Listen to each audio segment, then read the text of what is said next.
એને એક બંગલો છે ને બીજાને 4 બંગલા છે ને એટલે એ ભડકો થાય છે, એના નડે છે. દુઃખીનું છે, બાકી એ કંઈ વગડામ નથી પડ્યો, એને પાસે બંગલો છે. વાત આ છે. આપણે ગાડી વારતા હોય ત્યાં તો આગળથી બે નીકળીએ, પાછળ લેતા હોય કે ભાઈને ખ્યાલ છે કે ભાઈ હજી આ રિવેસ લે છે તો ત્યાંથી એટલે ગેપમાં કાઢી લેવી ગાડી. બોલો તમારું જવું હોય. હા, એ તમારું ભલે કે 9 વર્ષ કહીને અમે બે નીકળી જાય, થોડી પાછળ લે ને તો ઓલા બેને એમ કે જગ્યા ત્યાંથી નીકળી જાય. હવે મને એ સમજાતું નથી ને, હપ્તા બાઉન્સ થવાનું ટેન્શન છે. આ 4 વ્હીલનો હપ્તો ભરી લે છે, મકાનનો હપ્તો આવે, મકાનનો ભરીને 2 દિવસ થાય છે, પછી એપલ ફોનનો હપ્તો આવે, ફોનનો ભરી લે છે, બાઇકનો હપ્તો આવે. ખોટા દુઃખી થઈ અને કેસ કબાડા અને કોર્ટને આ ને તેન કરીને દુઃખી થવું એના કરતાં કંઈક માણસ પ્રત્યે પ્રેમ કેળવી અને આ દુનિયામાંથી જઈને તો કંઈક જગતમાં નામ રે. કાગ બાપુ લખે. બાકી તો આમાંથી કંઈક ફડાઈ ગયા, ફૂટી ગયા. મોટા હતા મહીપતિ, ગજબ હતા ગંભીર, સબળ જેના શરીર મહાણે દીઠા મેકરણ. ઇતિહાસ બોલે છે કે રાવણ જેવા રાવણ લંકા હોનાની હોવા છતાંય ધૂળ ધાણી થઈ ગયું. પણ થોડીક વધારે લાવ્યો હોય ને તો બધા ખાઈ ન. મારા બાપુ ને મારી બા તો ભૂખ્યા હોઈ રહ્યા હતા. આ સમય મેં જોયેલો. હવે ઈ તમે અત્યારે યાદ કરો એટલે અત્યારે આમ તમે જુઓ તો હું રાજા નો કહેવાય, સ્વર્ગ જ છે. હે દીકરાના દીકરા, મારા ઘરે દીકરાની વહુ, કોઈ દી મહેમાનને કોઈ રોટલો કે ચા પાણી સિવાય જવા ન દે, એટલી મારે ભગવાનની કૃપા છે. લોક સાહિત્યના મંચથી એવી અનેક વાતો, જોકે અનેક લોક સાહિત્યકારો ગામડે ગામડે શહેરની અંદર કે મોટા મેગા સિટીની અંદર કાર્યક્રમો લોક સાહિત્યને કરતા જ હોય, સ્વાભાવિક છે. પણ જે તે વિસ્તાર પ્રાંત પૂરતો હોય, પણ આ સાહિત્યનો લાભ આ મંચ મારફત લાખો લોકો સુધી સાહિત્યની વાતો પહોંચે તે માટે ખાસ કરીને વિશેષ વાતો, કંઈક અલગ વાતો હોય, કલાકારની નવીન વાતો હોય, કલાકારની અલગ નવીન રજૂઆત હોય, તેવી વાતો ગામડે ગામડે મૂકતા હોય. તો આ મંચ માધ્યમથી પણ મિત્રો સાહિત્યને અનેક વાતો કરતા હોય છે. આપણે વિશેષ વાત ન કરતાં આજે સુરેન્દ્રનગરનું ખમીસાણા ગામ મિત્રો, અને ત્યાં અનુપસિંહ વાઘેલા, આમ તો ભજનથી શરૂઆત, સંતવાણીથી શરૂઆત, પણ આજે ગામડે ગામડે સૌરાષ્ટ્ર, કચ્છ, કાઠિયાવાડ લોક સાહિત્યના અનેક કાર્યક્રમો, લોકડાયરાના કાર્યક્રમો મારફત એક આગવું સાહિત્ય, પ્રાચીન ભાતીગળ વાતો કરે છે. પ્રાચીન વાતો કે જેમાં કંઈક તત્વ છે, ભલે ટૂંકી વાત હોય પણ કંઈક તત્વ છે. અને દરેક સાહિત્યની અંદર કવિઓ તો લખીને ગયા છે આપણા. કોઈ ડાયરો, કોઈ સંતવાણીનો કાર્યક્રમ કે કોઈ લોક સાહિત્યનો કાર્યક્રમ મિત્રો એવો નહીં હોય કે તેમાં કવિ કાગ બાપુ, કવિ દાદ બાપુ કે મેઘાણીની એક પણ વાત ન હોય. એટલે અનુપસિંહ બાપુ એટલે જ કીધું છે આપણા મેઘાણી માટે કે અમારો લોકથી આવી અમારા શાયર મેઘાણી, આજ અમર લોકથી આવી અમારા શાયર મેઘાણી, કે માત સરસ્વતી મીટ માંડીને જ્યોતિ કોઈ દુલારો, સત્યભાષી નિર્ભય નિર્વ્યસની કોણ ઉપાસક મારો, આ બાવલ બેટડો જોય બગસરે હૈયામાં હરખાણી, આજ અમર લોકથી આવ્યો મારા શાયર મેઘાણી. છંદા ગીતાને સોરઠા અમારી સોરઠ સરવાણી, એટલું રોયાતા રાતા પાણી અમારા મરતા મેઘાણી. અને તારા કવિતા તણા પીધેલ હશે પાણી, તારી કવિતા તણા પીધેલ હશે પાણી, પછી લાખો સરોવર લાગશે અમને મોડા મેઘાણી. આવી મેઘાણીની વાતો કવિ દાદ બાપુ, કવિ કાગ બાપુ, જોકે અનેક કેટલા નામ લઉં, જેમણે વારસા સ્વરૂપે અનેક પુસ્તકો, અનેક રચના, એને ખાલી વાગોડીએ તોય પણ આ વારસો અનુપજી જીવંત રહી જાય આજની યુવા પેઢી. ચોક્કસ. અજબ તાકાતના જાતવન અશ્વજા કરવટે જમીનની પીઠ કાપે, અને આજ પણ ઊભા છે અડીખમ પાડિયા, વાટ જોઈ યુદ્ધની ગામ જાપે, શક્તિ દાતાર અને સંત સુરા તણી, કથે ઇતિહાસ અદ્ભુત કરણી, ગુર્જરી માતને ખોડલે ખેલતી, ધન્ય હો ધન્ય ગુજરાત ધરણી. મિત્રો વિશેષ વાત ન કરતા વચ્ચે વચ્ચે સાહિત્યની વાતો કરતા રહેશું આ મંચ માધ્યમ. પણ મારે આ કાર્યક્રમની અંદર અનુપસિંહ વાઘેલા લોક સાહિત્યકારને રજૂ કરવા છે, સાંપ્રત સમયની યુવા પેઢીની વાત. બાકી અનુપસિંહ અત્યારે સુરેન્દ્રનગર આવતો આમ માણસ આપણે જોઈએ ને ચિત્ર સિટીની અંદર, તો એટલો આમ વિટંબણામાં ડિપ્રેશન કે તોય ભલે, સ્ટ્રેચ કે તોય ભલે, આપણે ગાડી જ વારતા હોય ત્યાં તો આગળથી બે નીકળી જાય, પાછળ લેતા હોય કે ભાઈને ખ્યાલ છે કે ભાઈ હજી આ રિવેસ લે છે તો ત્યાંથી એટલે ગેપમાં કાઢી લેવી ગાડી. બોલો તમારું જવું હોય થાય. હા, એ તમારું ભલે કે 9 વર્ષ કહીને અમે બે નીકળી જાય, થોડી પાછળ લે ને તો ઓલા બેને એમ થાય કે જગ્યા ત્યાંથી નીકળી જાય. હવે મને એ સમજાતું નથી ને હપ્તા બાઉન્સ થવાનું ટેન્શન છે. આ 4 વ્હીલનો હપ્તો ભરી લે છે, મકાનનો હપ્તો આવે, મકાનનો ભરીને 2 દિવસ થાય છે પછી એપલ ફોનનો હપ્તો આવે, ફોનનો ભરી લે છે બાઇકનો હપ્તો આવે. એટલે આ હપ્તામાં ને હપ્તામાં ડિપ્રેશનમાં માણસ છે કે એવું લાગે. શું લાગે આજનો યુગ વિશે અનુપસિંહ ત્યાંથી વાતની શરૂઆત કરીએ આપણે. પહેલાં તો ડીડી માધ્યમના આધારથી તમે વિજયભાઈ જોટવા આજ મારા આંગણે 3જી વાર 4થી વાર મહેમાન થયા, એ બદલ દિલથી એમનો આભાર માનું છું. ધન્યવાદ. ને હું તો શું સાહિત્યની વાત કરું, પણ તમને ને મને આ એક જગત જ શીખડાવે છે. જેમ એમને કીધું કે ગાડી રિવેસ લેતા હોય ને જગ્યા હોય ન હોય તો વચ્ચે ઘરે કોઈને શાંતિ જ નથી. બીજી વાત કે કોઈના વાદે વાદે બધા ઓલે ગાડી લીધી તો આપણે ગાડી લઈએ, ઓલે મોટરસાઇકલ લીધું તો આપણે મોટરસાઇકલ લઈએ, પણ એ કમાય છે કેટલું પહેલાં તો એ વાત કરવો જોઈએ. આમાં પછી ડિપ્રેશનમાં જ આવવાનું રહે, પછી ક્યાંક અથડાઈ જાય, ક્યાંક નુકસાન થાય, પછી કેસ કબાડા થાય, પછી કે ખેતર વેચો, પછી ખાવાનું ન રહે.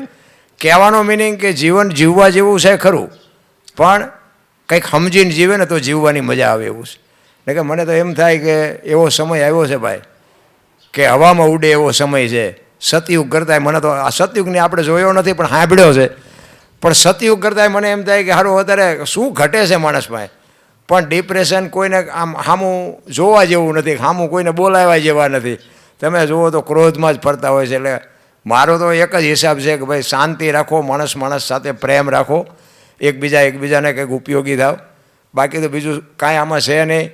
ખોટા દુઃખી થઈ અને કેસ કબાડા અને કોર્ટને આ ને તેન કરીને દુઃખી થવું, એના કરતાં કંઈક માણસ પ્રત્યે પ્રેમ કેળવી અને આ દુનિયામાંથી જઈને તો કંઈક જગતમાં નામ રહે. કાગ બાપુ લખે કે મીઠપ ભરેલા માનવી જેદી જગ છોડીને જાય, કાગા એની કાણું ઘરે ઘરે મંડાય. સારો માણસ એક વ્યવસ્થિત જીવન જીવીને ગયો હોય તો એને જગત કાલ યાદ કરે.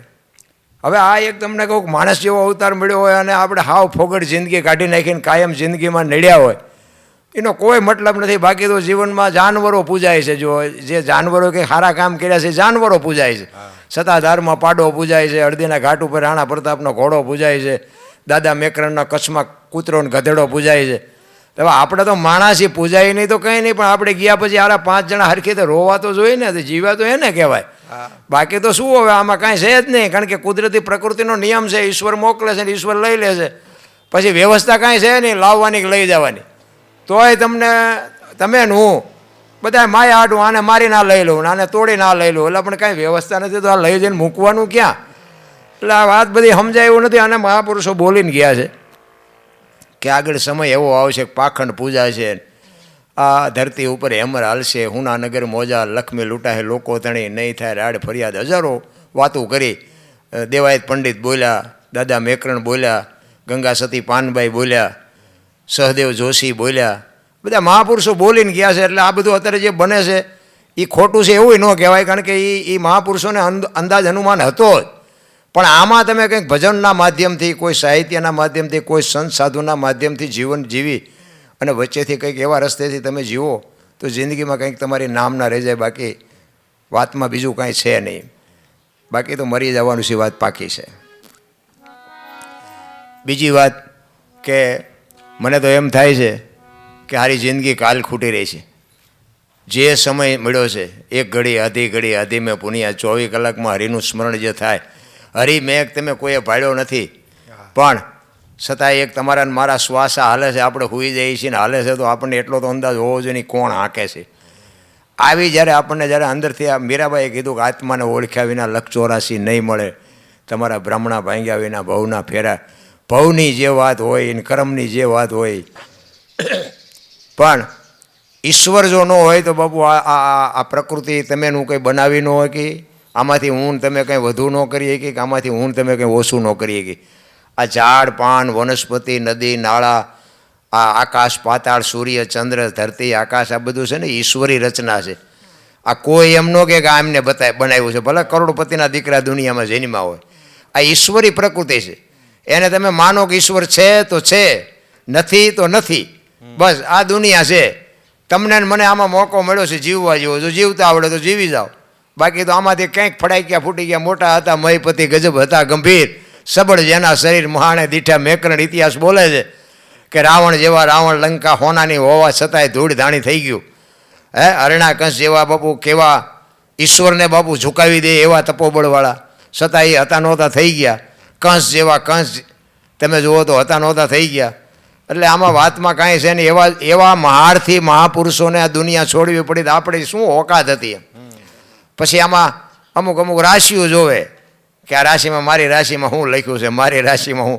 રાશિઓ જોવે કાંઈ મેળ પડે એવું નથી. રામની ને રાવણની રાશિ એક હતી, કંસની ને કૃષ્ણની એક હતી, મીરાની ને મંથરાની એક હતી, હનુમાનજીની ને હરણાકંસની એક હતી, સબરીની ને શૂર્પણખાની એક હતી.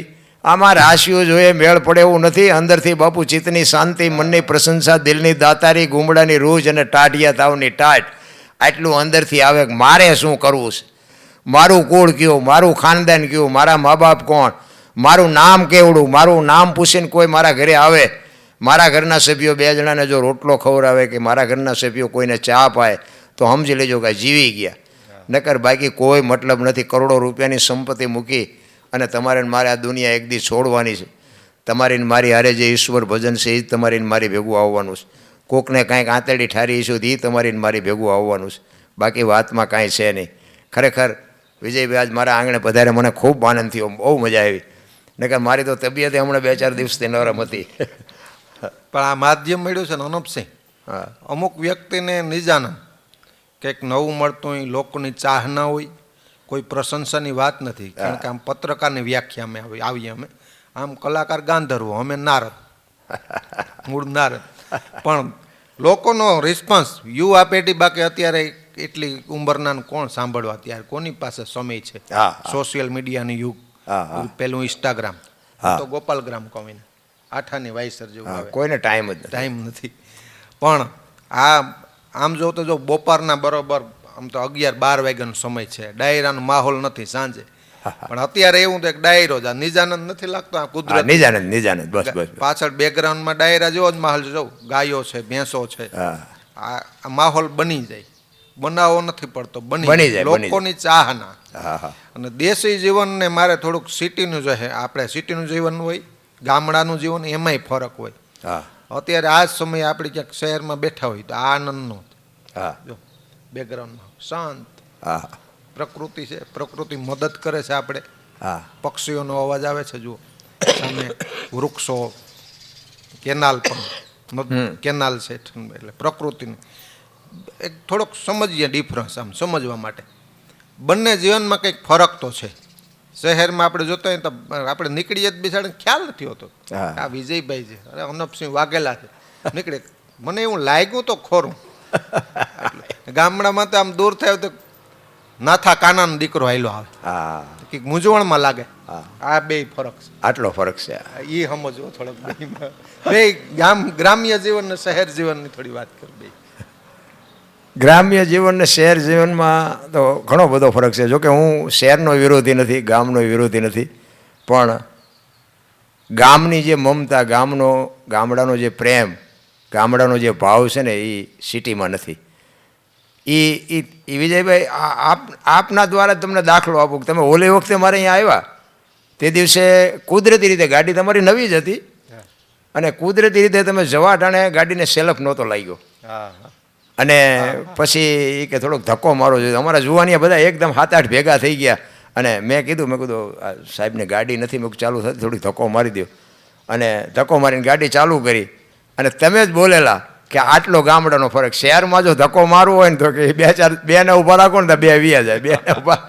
ગામડામાં કહેવાનો મતલબ કે બહારનો માણસ હોય એટલે એને પોતાનો મહેમાન સમજે. પછી ગમે એ જ્ઞાતિનો હોય, ગમે એના ઘરે આવ્યો હોય અને સમય હોય તો એને એમ કે ભાઈ તમે જમ્યા, તમારે ચા પાણી કરવા છે. અમારે તો અહીંયા માલધારી કોઈ નીકળે અને અહીંયા અમારા બાજુમાંથી નીકળે ને તો એવો 12-1 વાગ્યાનો સમય હોય, કોઈ વડીલ હોય, કોઈ ઉંમરવાળા હોય. તો મારા બાપુ તો અત્યારે નથી, પણ એ મારા બાપુ હતા અહીંયા બહાર, એ માતાજીના મંદિરના ઓટલે બેઠા હોય તો એ ગમે એ માલધારી નીકળે તો એમ કે એ રામ રામ બાપા, ચા પાણી પીવા હોય તો આવો, રોટલા ખાવા હોય તો આવો. જો એમને સમય હોય તો આવે. આ જે માનવતા છે ને સિટીમાં પૈસા છે ખૂબ છે અને માનવતા એમાં છે નહીં એવી મારી વાત નથી, પણ એમની પાસે સમય નથી, ટૂંકમાં સમય નથી. અને જે આ ગામડાનો જે માણસ પ્રત્યેનો પ્રેમ છે ને એટલો પ્રેમ તો નથી જ. કારણ કે મારા સગાવાલા કે મારા અમુક કુટુંબી બધા સિટીમાં રહે છે. હું સિટીનો વિરોધી. અને બીજી વાત એ કરું કે આ કોરોનામાં સિટી નહોતું હંગરતું, ગામડામાં કીધું હતું કે વી આવજો. કોરોનામાં એ સિવાય બીજા નંબરમાં ધરતીકપમાં બાપુ 10 માળની બિલ્ડિંગોમાંથી નીકળીને ગામડામાં આવ્યા હતા અને ગામડાવાળાએ આશરો આપ્યો હતો. પછી જ્ઞાતિ ગમે એ હોય એ કે ના ના એ તો આ કુદરતનો કોપ છે, કાલ વિયો જાય, સમય વિયો જાય, કાળ વિયો જાય ને કેણી રહી જાય, પધારો આવતારો અમારું હજી બચી ગયું છે, તમ તારે જે ભગવાન આપશે એ આપણે સાસ રોટલો ખાઈને દિવસો કાઢી નાખશું. આ માનવતા જે ગામમાં છે ને એ સિટીમાં નથી ભાઈ. સિટીમાં પૈસો છે, ધંધો છે, રહેણી કહેણી સારી, છતાંય સિટી ગામડાને સલાહ દેતી હોય તમે આમ ને તમે આમ, તમે નાવ ધોવો નહીં, તમે આમ ન કરો ને તમે. પણ પહેલાં તો અંદરથી માણા બનવાની જરૂર છે. બાકી સિટી સારા છે, સિટીમાં જવું પડે, ધંધો કરવો પડે, ભણવું પડે બધું, પણ ભણતર ભેગું ગણતર નહીં હોય ને તો આ એકલા ભણતરનો કોઈ મતલબ નથી. અને આ ભણતર ભેગું ગણતર નથી ને આપણી સંસ્કૃતિ ઘટી છે ને એને લઈને જ તે મા બાપને આશ્રમમાં મૂકવા જવા પડે છે. જો મા બાપને આશ્રમમાં આપણા ગયડા અભણ હતા પણ છતાંય મા બાપની સામે ચાર નજર આમ સામું તકાતું નહોતું. બાપ શું આપણને કહે છે એને હોટો ઉપાડે, આમ પરોણો ઉપાડે. ક્યાંય ગયો તો આટલા વાગ્યા સુધી ક્યાં હતો, સામે બાપુ અવાજ નહોતો. હવે અત્યારે તમે જુઓ તો હારા છોકરાઓ એમ કે અમારે તમે આશ્રમમાં હાલો, અમે તમારી પાસે આવશું ને આંટો મારી જઈશું ને આમ જઈશું. લા પૈસાની એને જરૂર નથી, એને હૂંફની જરૂર છે કે મારા દીકરાઓ મને પૂછીને કંઈક કામ કરે, મારા દીકરાઓ મારી પાસે બેહે. એને પ્રેમની જરૂર છે, એને લાગણીની જરૂર છે. એને કંઈ આશ્રમમાં રોટલો મળી રહે, અરે આ સાધુ સંતોની ઝૂંપડીએ જાય ત્યાંય રોટલો મળી રહે, પેટ તો ગમે ત્યાં ભરાઈ જાય. પણ જે સંતાનોની હૂંફ જેને મા બાપને જોવે છે ને એ નથી આપતા ને પછી પાછળથી દુઃખી થાય કે બૈરું આમ કરે છે ને છોકરાઓ આમ કરે છે. પણ તમે વાયવું છે જેવું તો પછી વાંય છોકરા બૈરા આવા જ થવાના.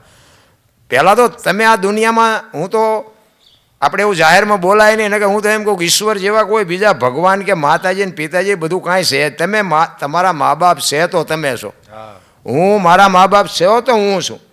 ભલે ભગવાન છે એ બધું સાચું છે, ખોટું નથી. મંદિર છે, શહેર છે, આપણે વિદેશમાં જાત્રા તીરથ બાત એ બધું કરતા હોય, પણ મળે કાંઈ નહીં.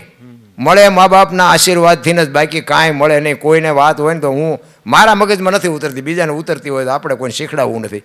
પણ કહેવાનો મારો અર્થ કે તમે અંતરથી સુખી થાઓ, તમારું ગાડું વ્યવસ્થિત હાલે એવી જો બાપુ અંતરથી કોઈ ચિંતા કરતું હોય ને તો તમારા માતા પિતા જ તે, તમારો હગો ભાઈ રાજી નથી. મા બાપ જેવા બાપુ છે ને આપણી પ્રત્યે જો પૂરેપૂરી લાગણીશીલ જો વ્યક્તિ કોઈ પણ હોય ને તો એ આપણા માતા પિતા છે.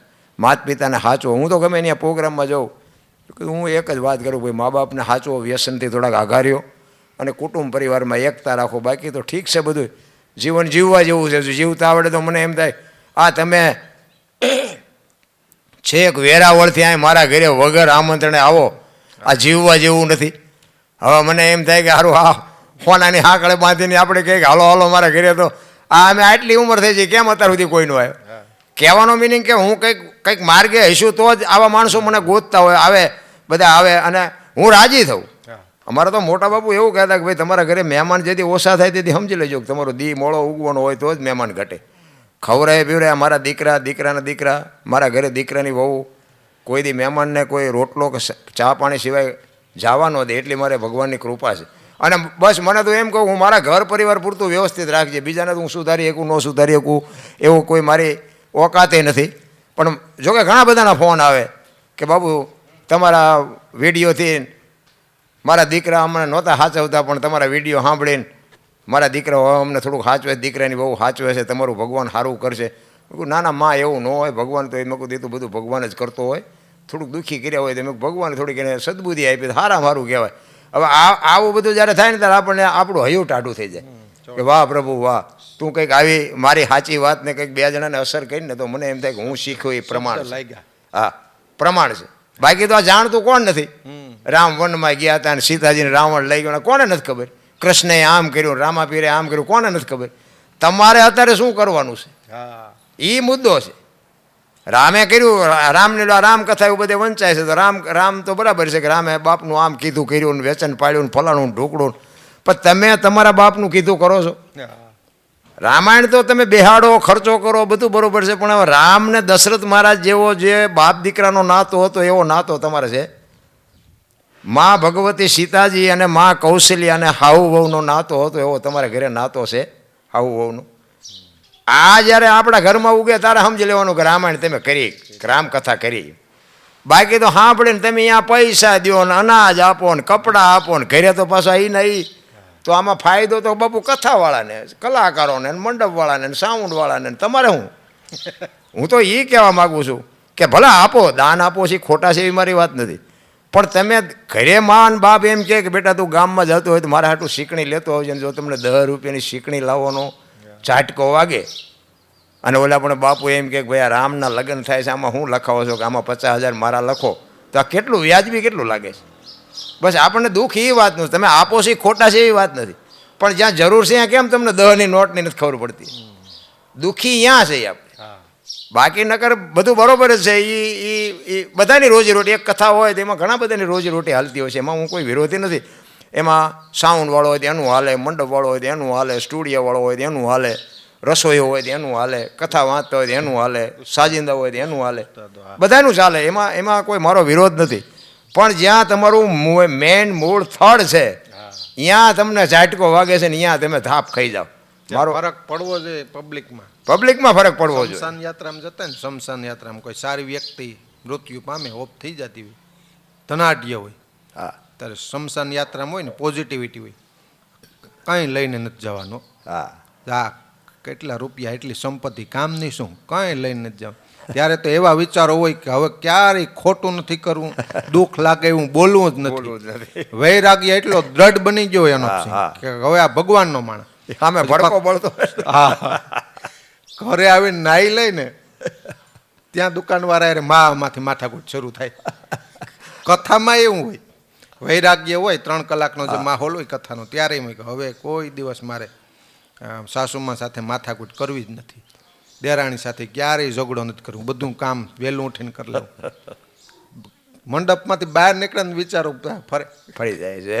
આ તકલીફ છે, મુદ્દો એ છે. હું એ જ કહેવા માગું છું કે તમને જીવનમાં જો કથા ન ઉતરે તો તમે કથાયું બેહાડશો એ તો બરાબર છે કે કેળો ઉજળો રહે, કારણ કે આ રામકથાયું છે કે ભાઈ એ વાત તો એકની એક જ છે, પણ કેળો ઉજળો રાખવા માટે આ બધા મહાપુરુષો મથે છે. એ કેળે તમે કાયમ માટે હાલતા રહો તો કેળો ઉજળો રહે, ને 6 મહિના કેળામાં ન હાલો એટલે કેળો હાલે એવો રહે નહીં. એટલે આ કેળા ચોખ્ખા રાખ્યા છે, પણ એ કેળામાં તમારે કેમ હાલવું એ તમને ખબર હોવી જોઈએ. પછી કેળો મૂકીને તમે હાલો ને પછી એમ કહો કાંટો વાગ્યો તો એમાં કેળો શું કરે? બાવળું વાવ્યા હોય તો, હા, બાવળું વાવ્યા હોય તો પછી તમને કે એ કોઈ કેરીની આશા મળવાની જ નથી ને, કેરી તમને મળે જ નહીં. તમે વાવ્યું છે એવું જ તમને મળવાનું છે, એ ચોખ્ખી વાત છે. એટલે જીવન જીવવા જેવું છે, પણ હવે આમાં તો આપણને એમ થાય ખરું સમય એવો એક બાજુ જોઈએ તો સારું એમ થાય કે સમય એટલો બધો ખરાબ થઈ ગયો કે માણસ જ માણસનો દુશ્મન થઈ ગયો. માણસ એટલો બધો વિકરાળ થઈ ગયો ને કે એની આપણને વાત જ નથી. કોઈનું સારું જોઈને કોઈ રાજી જ નથી. ને કે મને એમ થાય કે વિજયભાઈ આવી ગાડી છે તો એ તો એના ભાગમાં છે ને આવી છે, હું ગમે એટલું લોહી બાળું તો વિજયભાઈ કે મને આપીને જવાનું નથી, બરાબર. મારે એવો વિચારવું જોઈએ કે વિજયભાઈને જે આવી 5 ગાડી થાય, ભગવાનને બાપુ મને દેવી પડે. બસ આ વિચાર મને જ્યારે જાગે ને તારે જ તમને ભગવાન આપે. બાકી કોઈની ઈર્ષા કરી તમને ગાડીઓવાળા બંગલાવાળા તમે ન થાવ કોઈથી. કોકનું જેવું હું તો એમ કહું તમે કરોડપતિને શું કામ જોવો છો? ઝૂંપડામાં છે ને જોવો ને, ઝૂંપડામાં જોવો એટલે તમને આમ હૃદયમાંથી મલક્યો આમ ટાઢે જ થાય, ટાઢે ભગવાને મને કેટલું આપ્યું.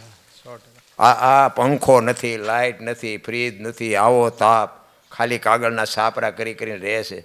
કપડાં વગેરેના છોકરાઓ બિચારા અહીંયા પીડ્યા હોય, એ પછી એની માન એનો બાપ મજૂરી કરતા હોય અને એ આવીને કંઈક થોડી ઘણી વસ્તુ લાવે ને એમાંથી ખાય છે. એ જોવો તો તમને શું થાય? અરે આપણે તો રાજા જેવું જીવન જીવી છે. પણ આ તો હવે તમારા ભાગમાં તમે પ્લેનની વાર્તા એવું કરો તો હવે એ કેમ પતે પાદરું, બધાને એવી જ વાત છે. કોઈનું સારું જોઈને તમે રાજી ન થાવ તો ઈશ્વર એમ તમને ન આપે, મારા અંદાજ મુજબ. બાકી તો આ ઈર્ષામાં જ દુઃખી થયા બધા. નારદજીએ કૃષ્ણ ભગવાનને એકવાર કીધું એ કે પ્રભુ આ દુઃખી કે શું કામ કરો તમે કે ભગવાનને બધો માણસ જેવો અવતાર આપ્યો? ભગવાન કે ભાઈ હું દુઃખી કરતો જ નથી, કે એકાબીજાનું જોઈને દુઃખી થાય છે. એકાબીજાનું જોઈ નથી શકતા. કે મેં તો બધાને કે આ તને કેમ લાગે છે કે આ સમયમાં શું ઘટે? કોઈને વાહનનો એવું ન બને, મોબાઈલનો એવું ન બને, મકાનનો એવું, બંગલા, ગાડીઓ, કોઈ વસ્તુ ઘટતી નથી. તો આમાં દુઃખ શેનું છે?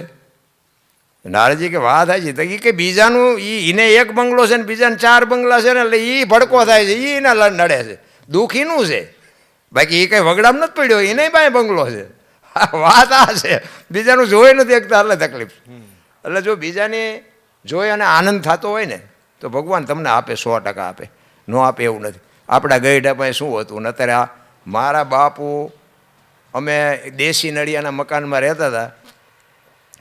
મને ભણાવવો તો હું 9 ચોપડી સુધી ભણ્યો ને પછી ભણાવવો તો પણ છતાં એવા પરિસ્થિતિ એવી હતી ન ભણાવી કે જોકે તોય એમને કીધું એ કે કંઈક થોડી ઘણી જમીનનું કંઈક આગું પાછું કરશું પણ તું ભણ પછી મેં કીધું સારું જમીન વેચીને આપણને ભણાવે એ તો સારું કીધું ખોટું કહેવાય. પછી મેં કહ્યું મારે નથી ભણવું આમ ને તેમ ને બધું મને મારા બાપુ લાડ કરાવેલા ખૂબ ને એટલે પછી ન ભણ્યો હું. હવે તમને કહું 2 ટાઈમ સારું જમવાનું નહોતું મળતું. મેં મારી નજરે જોયેલું. ઓલી રાતી જાહેર આવતી ને એ મારા બાપુ સુરનગરમાંથી લાવે અને જો સગવડ હોય ને થોડીક વધારે લાવ્યો હોય ને તો બધા ખાઈ ને મારા બાપુ ને મારી બા તો ભૂખ્યા હોઈ રહ્યા હતા. આ સમય મેં જોયેલો. હવે એ તમે અત્યારે યાદ કરો એટલે અત્યારે આમ તમે જુઓ તો હું રાજાનો કહેવાય સ્વર્ગ જ છે હે. હવે આમાં જો પછી હું તમારું જોઈને ઈર્ષા કરું અને ઓલું ભૂલી જાઉં આ તો કેવી રીતે ઈશ્વર ત્રાજવે રહે જ નહીં. પણ તમારો જે સમય છે ને સારો કે મોરો પણ તમે એને યાદ રાખો અને જીવો વર્તમાનમાં. ભૂતકાળને અને ભવિષ્યકાળને જવા દો કારણ કે ભૂતકાળ જે છે ને એ હવે આવવાનું નથી અને હવે કેવો આવવાનો છે એ ખબર નથી. આજ અત્યારે મારા ઘરે તમે આવીને બેઠા છો અને આપણો આનંદ કરીએ છીએ નિજાનંદ કરીએ છીએ બસ 2 કલાક પછી શું બનવાનું છે મને ને તમને કાંઈ ખબર નથી. વર્તમાનમાં જીવો એટલે જીવવાની મજા આવે.